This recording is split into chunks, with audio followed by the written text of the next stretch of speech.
Women Taking the Lead, episode 178. Actually, just keep doing what you're doing. If I knew then what I know now, everything that happens in our lives is going to make you stronger. So I guess I would just tell myself to keep going and stay on the path that you're on. Hello, my name is Jody Flynn and welcome to Women Taking the Lead, where we are all about creating blasts of inspiration to help you overcome self-doubt so you can lead with confidence, integrity, and a sense of humor. Head over to womentakingthelead.com to join the community and get the resources to support you on your leadership journey. Now, your future awaits, so let's get started. Every child wants to be the hero of their own story. At JulesCustomBooks.com, your child plays the central role in every book, bringing joy and delight when they hear their name and those of their family and friends. Visit JulesCustomBooks.com to make your child the star of the show. Hello, everyone, and thank you for joining us today. I'm here with Robin Bates, who is a new small business owner as of June of this year and a sponsor for Women Taking the Lead. She creates unique children's books where your precious little one is the star of the story. Prior to starting Jules Custom Books, she took a 4-year hiatus from her 25-plus year career as a preschool teacher. She and her husband, Marc, currently have 3 children, and they were her main motivation starting Jules Custom Books.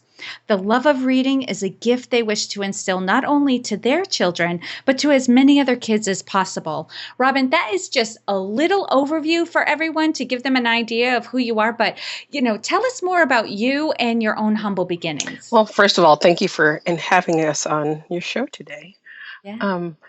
Humble beginnings. Well, I'll just go a little bit about my family. I am 2 of 7 children, and there are at this point, 14 grandchildren in the family. I had a dream as a child that I was teaching. And so from that point on, I wanted to be a teacher. And I finally realized that in my mid-20s, became a preschool teacher. And it's really funny how some people will say, oh, you're just a babysitter. And I'm like, come do my job for a day. And then we'll talk. When you have 12 2-year-olds or 3-year-olds crying for their mommies all at the same time, all you can do is get on the floor and say, I want my mommy too. And that was actually my first day of working. And one of the little ones that was crying the hardest stopped crying, walked over to me and said, it's okay, your mommy will be here soon. So from that point on, we had this bond. Like I said, 25 plus years of teaching preschool. I'm used to talking to children more than I am to adults. And I just love that aha moment in a child, that when they finally figure out how to do something, when they say, I can't, and you say, go try one more time. And that when their eyes light up because they've actually figured something out. And for me, that's just a precious thing that you get to see as a teacher of young children. And I had teachers in my life that helped me reach my aha moments. They wouldn't tell me how to do something. They would say, let's work it out.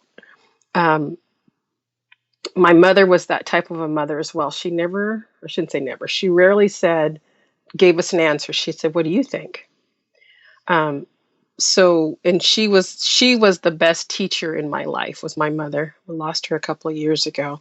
But it was a peaceful thing because she had instilled in me everything that she needed to. I miss her greatly, but I have so many lessons in my head from her that when they come across my path, those issues or lessons in life, I can remember back and know how to deal with it. A lot of that is based on our faith. My father's a minister, has been before I was born. So a lot of our early life was based upon that faith in God. So, that's where pretty much Marc and I got married 15 years ago, moved from Southern California to Maine because he got a job up here. I taught for a brief time here. I was asking a friend about we're talking to a friend, excuse me, about adopting. And she said, in Maine, if you really want to, the best thing to do is to start off as a foster parent. I mean, we had the room in our house. And so we did that. And that's how we got our 3 beautiful children. That is amazing, Yeah. Robin. And, you certainly have come a long way from that first day, starting as a preschool teacher, on the floor, wanting your mommy, a little bit of chaos going on all around you, to bonding with your class. And I can only imagine that every year since then gained more confidence in your ability to, work with children and help them learn and find their own aha moments. And even to then starting your own business and creating Jules Custom Books, which I know is a fantastic company. I wouldn't have you as a sponsor if I didn't believe in what you were doing. And I've touched your product and played with it. They're good. I'm not going to say it out loud because some of my family, listens to the podcast, but there are going to be some children in my family that are going to be getting your books for Christmas. I know. It's so great. But if you could, take us back. I always like to level the playing field at this point, because I bring guests on who are doing really well and feeling really confident about the work that they're doing. But I always like to bring it back to those relatable moments, those playing small moments, because we all have them. If you could, tell us about a time in your life when you may have undervalued yourself or not realized how capable you were. Share that story and the lessons you've learned. Whew. Well, I hate to say it this way, but as a woman, we tend to be, oh, that's a good job for you, being a glorified babysitter. And at first accepting that mentality from people that were not involved or who didn't have children. And it began to anger me after a while, because they didn't have a clue as to what went on in the day. They, oh, you're just playing with children all day, but children learn when they're playing. So for me, it was one of those moments where I realized, no, what I'm doing is very important. I'm not just babysitting. I'm working with these children on a daily basis to get them to that aha moment, instead of them saying, I can't do it, to I can. So for me, it was coming out of that realization that I wasn't a glorified babysitter. I'm a teacher.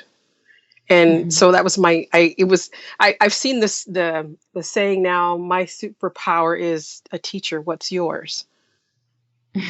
So for me, that's what I came to, that moment where it's like, I do have a superpower. I'm a teacher. Yeah. Yeah.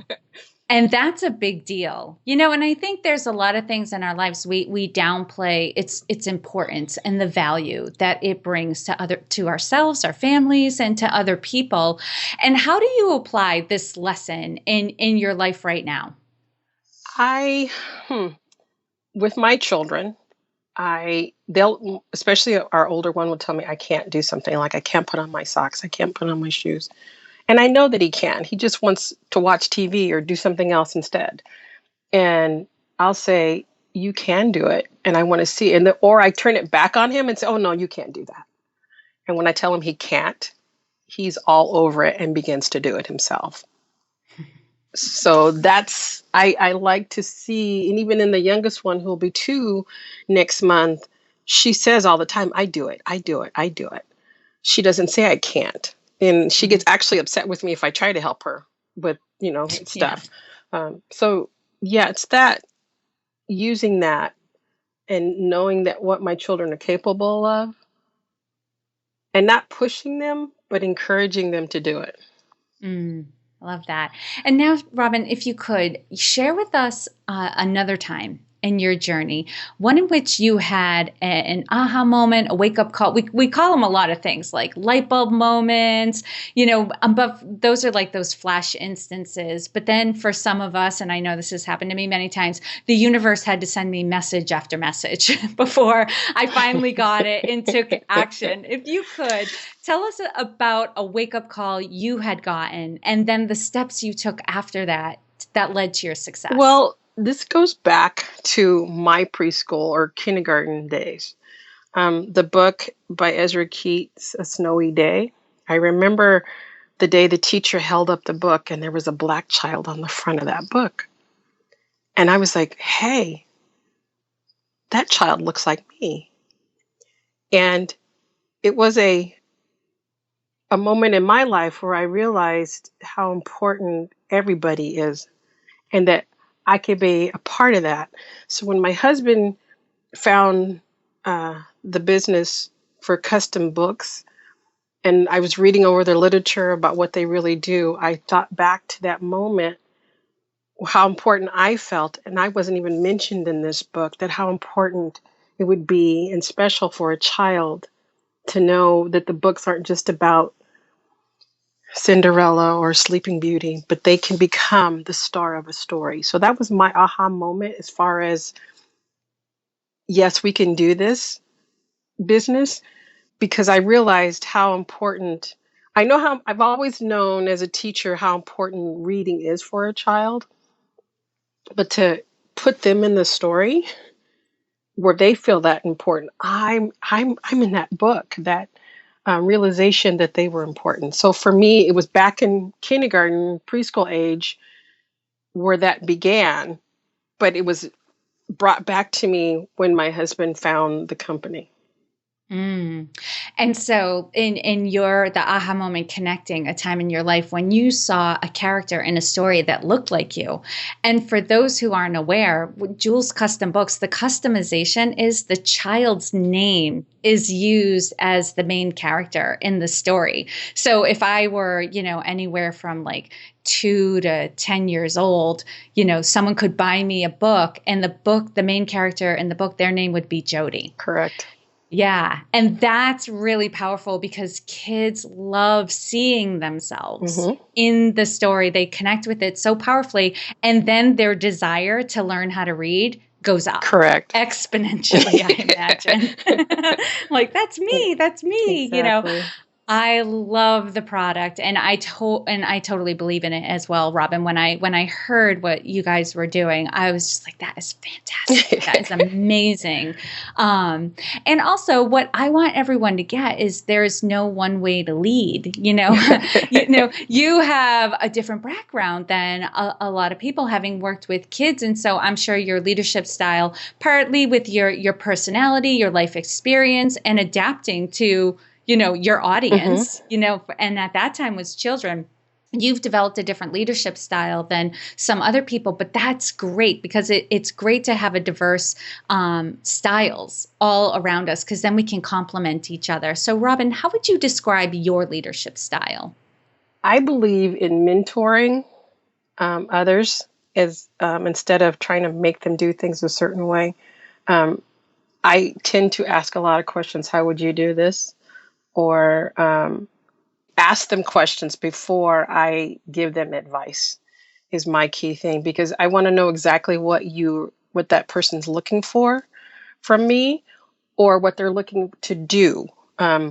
If someone says, well, I'm thinking about starting a business, my first question is, what do you like to do? Because the last thing you want is to get a job or start a business where you don't like what you're doing. Then it's, what skills do you have to accomplish this? So it's more of a mentor relationship versus I'm the leader and this is how you're going to do things. Right. This is how I did my business. This is how you should do yours. Right. I don't want, because how I do things could be, the person that's asking me could be a totally different personality, and that doesn't work for them. Mm-hmm. So get to know your product, know who your market is, and that's through brainstorming. Who's gonna be the best person for you to do business with, versus I'll just do it with anybody. That's not necessarily going to work. So asking questions, having a conversation with a person versus this is what I do and this is what you should do. Yeah, that theme, that core value of customization. Exactly. Exactly. is there again. I love that. And I remember being in a leadership training course where they said rarely is the goal itself a source of conflict. It's how to achieve the goal is where a lot of people start bickering. Right. And fighting. So as long as you know that, like, okay, we all have the same goal, we all want to get there. Is it really important ultimately how we get there? As long Exactly. as we get there and we do it ethically, Of obviously. course.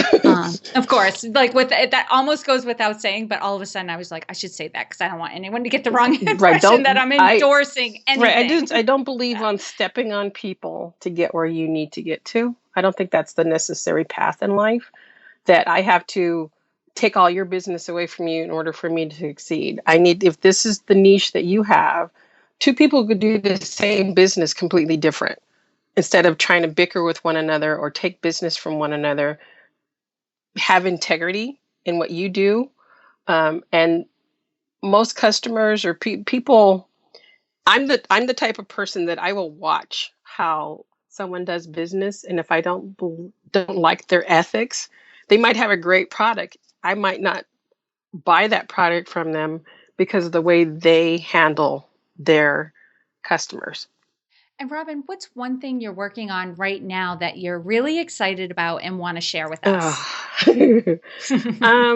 Well, one thing that I would like to really start doing, the books that we do produce are already done. We just plug in the information. But there's a couple of stories from my childhood that I think would make a great story. Um, so right now, what I'm looking at, also that would I believe that would make a great story. But from my background, I can't tell you how many times parents would say to their children, "So what'd you do today?" And the kids would say, "I don't know." So one of the themes that I'm looking for to start doing is a book called My Day at Preschool, Mhm. and take a typical day of what they do throughout the day. There's morning circle, they have snack, they do arts and crafts, they have a story. So I'm hoping to get within the next year a couple of books that we've actually written that can be customized. So that's my dream. Yeah, what's running through my head are my teenage nieces and nephews. If you could develop a book that would help them articulate, what they do throughout their day. And I know teenagers, that's a whole nother can of worm. And I have been developing my style of like how to talk to them so that they open up. But yes, that would be fabulous if ever you get there someday. It's formulating. Yes, it is. And Robin, on the flip side of things, what is the biggest leadership or business challenge that you're faced with currently? Um, that's a good question. Just getting the word out there who we are, because we are, a new business. We're getting the word out there. Um, but yeah, pretty much it's just getting ourselves out there and getting our product out there. And I think everybody's, even businesses that have been out for a while, still kind of struggle with you have your repeat customers, but getting new customers. Yes, yes. Marketing can feel very murky. So what to do and when. Right. And Robin, tell us about the people that you have around you that makes it possible for you to, achieve the current level of success you're having and then continue to grow it. Because I think sometimes when I bring women on, they've got their business and their things are going great. Sometimes the women who are listening are like, how are they doing all that? How did they transition, to starting their own business, especially with, you have 3 small children too. How is it that you've started a business, with all this responsibility? So if you could give us an overview of the support system you have in place. Well, for me, my husband is not only my partner in our relationship, but he's my partner in our business. So I have him. He also can put book together. He can, watch the children while I'm trying to put books together. He's out in various networking venues helping in that aspect as well. Also, our niece Larissa Mosley is is a part of us as well. She's helping. She can help put books together. She's also networking for me as well. Um, so, and then of course all the networking groups that I belong to as well. There's just various people there that are that have my back in a sense. Yes. And I know you belong to a BNI chapter as well. I talk often about BNI on women taking the lead. Mhm. And for people who aren't familiar with BNI, if it's all about, forming and growing long-term sustainable relationships. Correct. So you get to a point where you almost feel like your BNI chapter is like family, Yes. and they want to help you succeed, and you want everyone in your chapter to succeed as well. In fact, we call them chapters, but they're really, another term for it is our success team. Right. You become a part of a success team where, just like you said, like they have your back, and that becomes a big part of your support system, not just in your business. I know my BNI members have helped me out in personal situations as well. And that's very helpful. And what kind of breaks my heart sometimes is when I hear people say they're intimidated by networking, or joining such an organization just feels like too much and so much responsibility. But I'm like, oh my God, the benefits on the other side are so much more than the intimidation or the commitment. Right. And I think that also depends on your personality type. I'm more of an introvert. So the initial first couple of meetings, I tend to kind of, okay. And I sit in, I come in, I sit in the same spot, and I don't really network and talk to people other than, your 1 minute speech about what you do. But when you start having those one-on-ones with with the people in your group, or start doing business or helping out, when you got your ear open up and someone says, well, I'm looking to buy a house, and you say, I know a realtor, was what pops up in your head because you have that relationship with someone in your BNI. So you become their support team as well as the other way around. They're looking to help me as much as I'm looking to help them. Yeah, so I really do love that aspect of it. Yeah, the giver, and the philosophy of BNI is givers gain. Exactly. The more you give, the more it comes back to you, and you don't have to worry about the getting. It all takes care of itself. Yes, it does. Love it. All right, Robin, now I'm going to do a quick leadership roundup. So tell us, what is one practice you have that helps to make you a better leader? Ooh, practice. Well, I believe really in my heart that my relationship with God has a lot to do with my leadership style and practices. I created a book for someone recently, and I spelled the city wrong. And she says she was ordering another book, and she goes, "It's okay." And I said, No. My name is on that. So I had her bring it back to me. So my issues or thoughts on leadership is treat people the way you want to be treated, and go that extra mile for that person. And what is one book that you would recommend to a woman to help her develop her leadership?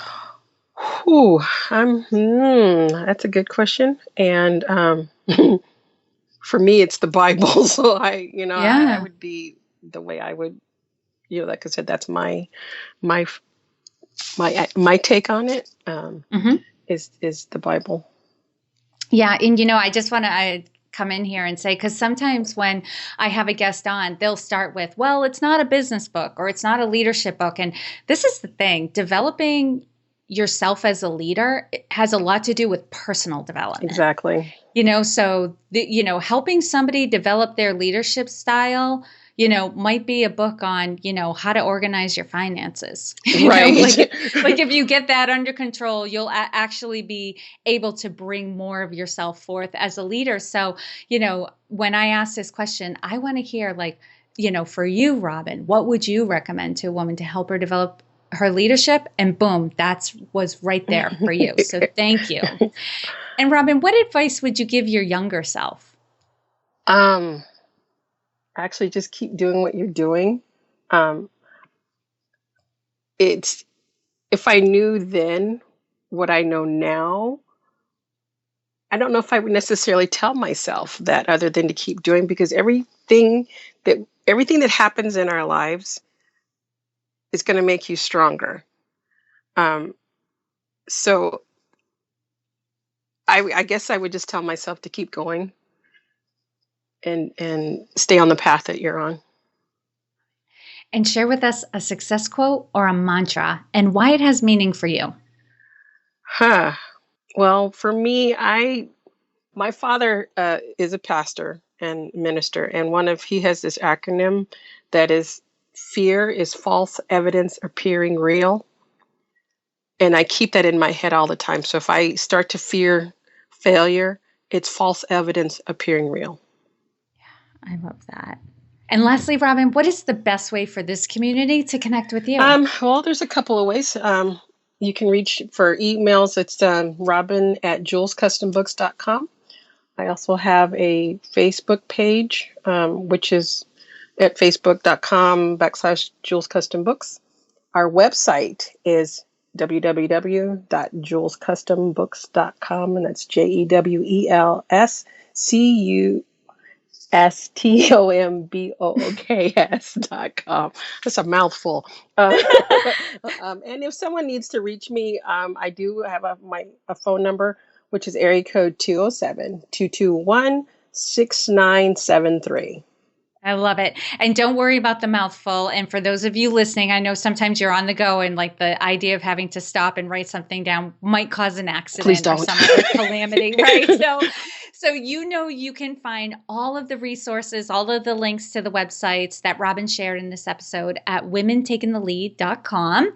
And if you put Robin in the search bar, her show notes page that goes along with this episode will come right up. You'll find all the resources in there. And Robin, thank you so much for taking the time to inspire and enlighten us. We are all better for having met you. I appreciate it. Thank you so much for having me again. It was a pleasure to have some time to talk to you and your listeners. And again, thank you. Your website tells a story about your business. At Zebra Love Web Solutions, Millie and her team are going to make sure your website tells the story you want your customers to hear. Connect with Millie at zebralovewebsolutions.com to create the impression Are you ready to make. take the lead in your own life but need some support? Head over to womentakingthelead.com/contact to introduce yourself. And to strengthen you on your leadership journey, I'd like to send you off with a quote from Marianne Williamson. Our deepest fear is not that we are inadequate. Our deepest fear is that we are powerful beyond measure. It is our light, not our darkness, that most frightens us. We ask ourselves, who am I to be brilliant, gorgeous, talented, fabulous? Actually, who are you not to be? You are a child of God. Your playing small does not serve the world. There is nothing enlightened about shrinking so that other people won't feel insecure around you. We are all meant to shine as children do. We were born to make manifest the glory of God that is within us. It's not just in some of us, it's in everyone. And as we let our own light shine, we unconsciously give other people permission to do the same.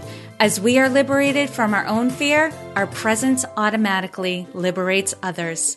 Again, thank you for joining with me, and here's to your success.